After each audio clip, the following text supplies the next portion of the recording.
Hi, everyone, and welcome. This is a new video series called 3 Things You Need to Know. And in it, we want you to hear straight from the experts on a variety of topics. They will share in their own words what you need to know right now. My name is Jennifer Best, and I'm the head of marketing at All American Entertainment, also known as AAE Speakers Bureau. We work with event professionals and meeting organizers to book celebrities, entertainers, and speakers for events and conferences. Today, I am speaking with nationally acclaimed mental health specialist, Dr. Christian Conte. Dr. Conte's work in anger and emotion management is notable. He co-hosted Spike TV's Coaching Bad and was featured as a counselor in the VH1 series Family Therapy. He's also the creator of Yield Theory, a powerful approach to combining radical compassion with conscious education. Dr. Conte's unique work with college and university athletes helps them develop improved emotional skills and provides coaches with the tools to guide their team members into positive directions. I also wanted to mention his newest speech topic, emotional challenges of the COVID pandemic, is one that all organizations can benefit from, especially those in service industries. He is also the author of Walking Through Anger, a new design for confronting conflict in an emotionally charged world. Welcome, Dr. Conte. Thank you. Thank you so much for having me. Sure. It's an honor and a privilege to speak with you today. I know you're very busy. You've done some amazing work within the mental health space, specifically around anger management. And you've also worked tirelessly to help people convicted of violent crimes learn how to change their lives. I'm sure this is both extremely challenging and rewarding work. So as we're focusing on the new year ahead of us, what do you have planned? My goal is to wake up and impact the world. That's what I want to do. I try to impact the world, and I don't limit myself to what avenues that'll take me. Matter of fact, I'll give you a quick story, a quick anecdote will kind of lead to what I'm going to do in 2022. There was a gnat, and he fell asleep on this bull on his horns. And he fell asleep on his bull's horns. And finally, he woke up from his nap, and he said, "Oh, I'm sorry, Mr. Bull. I fell asleep. I'm going to take off now." And the bull said, "I didn't even know you were there."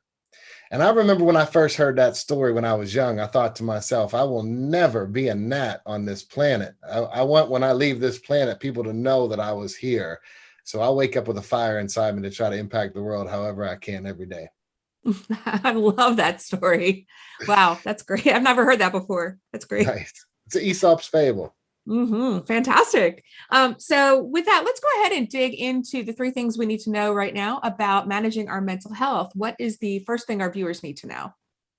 Well, it's really very simple, but the truth is being able to reach anything like enlightenment or mental health and being able to find a place of peace is not complicated, but it does take effort. And so the first thing that I like to teach people is this: just the way we would tell our children if they wanted to be great at basketball, hey, you got to practice basketball. Or if they wanted to be great at singing, you got to practice singing.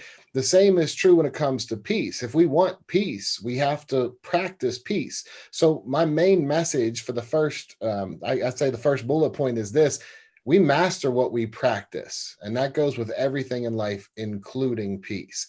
I think that is so important. We can't wait until everybody thinks, feels, believes, or behaves the way we want for us to start to feel peace. We have to practice it. And listen, the world gives us plenty of opportunities to practice it, but it really does come down to the effort that we put in to practicing it. I really love this phrase when you first mentioned it to me, because it reminds me that we all have within us what we need to be able to change. And I love how you just mentioned that it's not contingent on the world around us. It's a contingent on us to make those changes happen. And it takes practice and work, like a lot of great things. That's really powerful stuff. What would you say? Go ahead. Well, if I could build on that, I would say this. I always tell people, so first of all, I work with people all over the world. I work with people from like celebrities on television. I work with people who are high profile athletes, elite athletes, to people who are struggling in some of the darkest places in life, like in maximum security prisons and restricted housing units, or what people know as the hole. And I work with everyday people struggling.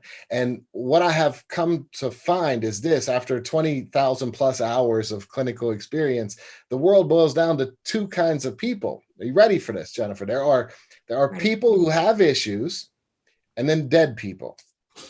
So if you are alive, you have issues. So do I. So does everyone. We all have issues. And that's okay. It's not a matter of not having the issues. It's a matter of How do we face those issues? And so what I try to do is normalize the struggles that people encounter so that people don't feel that they're strange or wrong or bad or less than simply because they struggle, because we all struggle. And just to kind of tie that in, I believe there are also two worlds that we live in. I'm throwing a whole bunch at you right now, but listen to this. I There are got two you. worlds we live in. Mhm. There's what I call the cartoon world. That is our world of shoulds. People should think, feel, believe, and behave the way I want.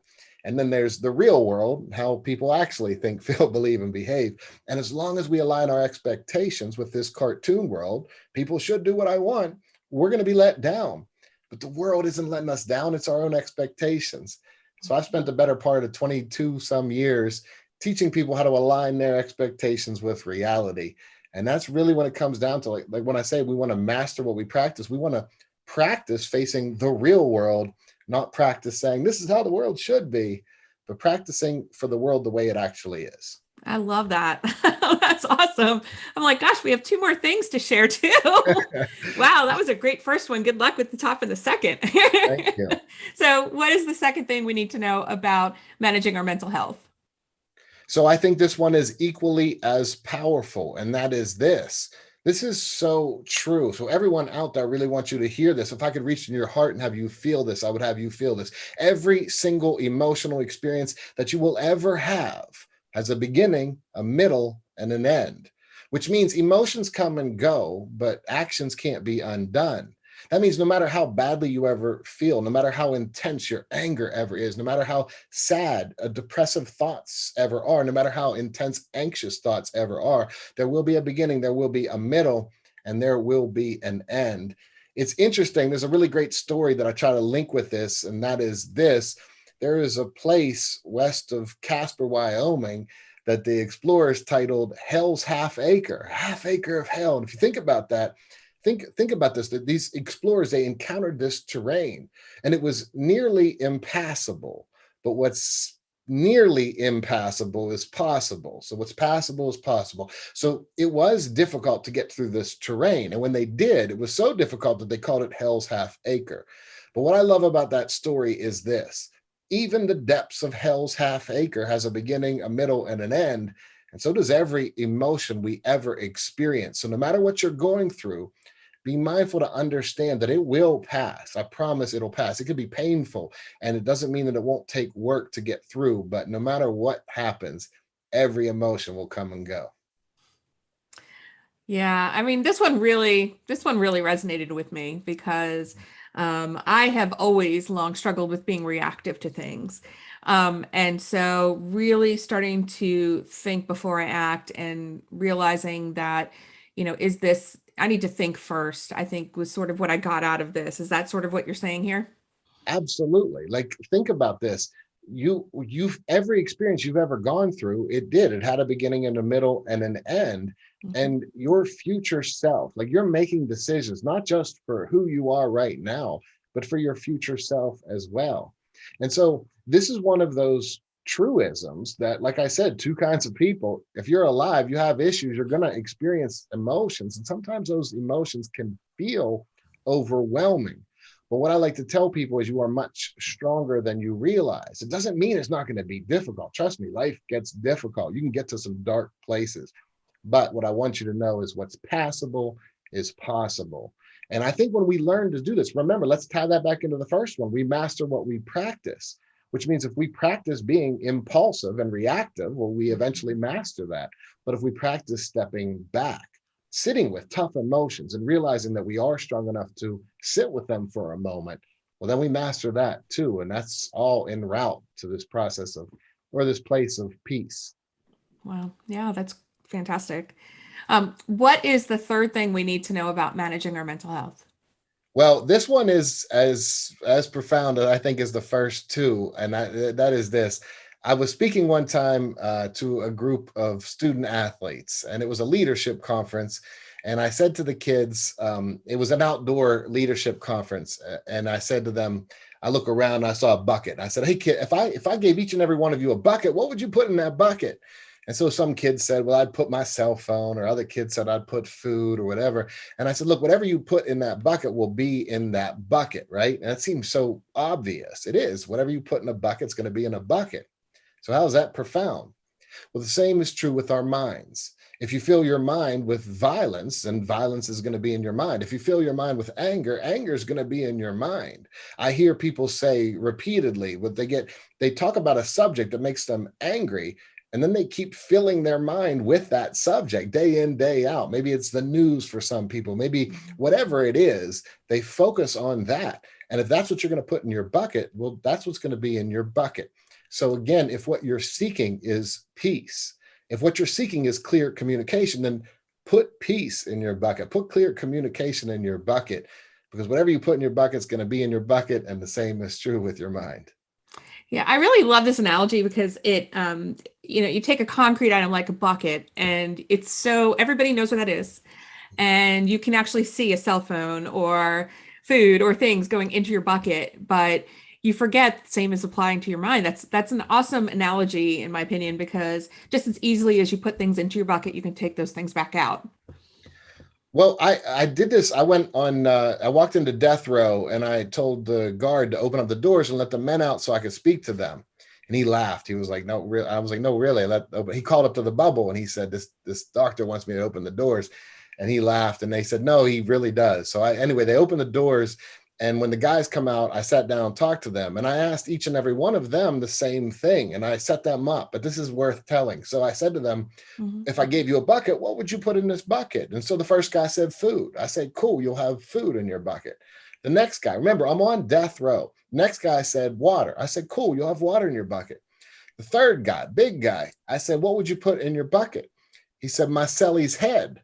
Now you can't flinch when you're on death row. So I said, okay, so you'll have food in your bucket, you'll have water in your bucket, and you'll have your cellie's head in your bucket. Okay, so here's my point. Whatever you put in your bucket will be in your bucket, and that includes violence. So this big guy, he acknowledged that. He said, you're right. You're absolutely right. I said, whatever you put in your bucket is going to be in your bucket. If you listen to violent music and you watch violent movies and you read violent things, you're going to have violence in your mind. And when I left that day, I didn't know what was more concerning, that I, A, understood why that guy was on death row, or B, the fact that on death row, inmates are single celled. So he didn't even have a cellie. So I don't know whose head he was going to put in that bucket. God bless you. That's a tough one. I don't know. I mean, you do some amazing work with some really challenging populations, and I can only imagine that discussion happening. But I think it's really important that we all realize that we are empowered. We have within us what we need to be able to put things in our bucket. And I think that you do an amazing job of explaining that in a tactical, and helpful way that an audience can really embrace and understand, and take away from any session that you speak at. So that's great. Thank you. Thank you. For me, it's important to make stuff practical for people. If you walk away, I say at the end of every session I ever did, at the end of every talk I ever gave, every class I ever taught, I would say, what are you taking away from today? Because I always believed that if I couldn't give you something that you could actually walk away with. So I definitely emphasize that in every speech I give, every place I go. What is the takeaway? What can you literally take from what I just talked about? So for instance, from today, my hope is that someone out there watching this would be able to say, well, let me be mindful that there's, a beginning, middle, and end to every situation, or that I master what I practice, or that whatever I put in my bucket is going to be in my bucket. I think the more people can take that and actually use it, well, that's how I can end up not being that gnat on the bull when it comes to this world. I think you're doing an amazing job. Thank you. So thank you so much. Thank you so much for taking time from your schedule. I know that you have a lot going on right now, and I appreciate you sharing a couple of tidbits of your expertise with our viewers today. These are the 3 things we need to know right now about managing our mental health from Dr. Christian Conte. I know I took away some valuable ideas, and I hope that is the same for all of you. The topic of mental health is one that's been dominating corporate and university speaking events. This trend is going to continue into the new year. We're already seeing it. So thank you, Dr. Conte, for helping all of us improve our perspective when it comes to managing our emotions. To Thank you book so Dr. much. Thank you Conte, for having me. Thank you for having me. absolutely. To book Dr. Conte for an upcoming event, visit the link in the description below or find him on aaespeakers.com. We'll also share a link to his book, Walking Through Anger, in the description, as well as a link to his new audio series on anger management, which is featured in the Himalaya platform. If you aren't already, be sure to follow All American Entertainment on LinkedIn, Facebook, Twitter, and Instagram. And if you enjoyed this interview with Dr. Christian Conte, please subscribe to our channel on YouTube and check out the other interviews in our Three Things interview series. Thanks again. And from the team at AAE Speakers Bureau, thanks for watching. Thank you.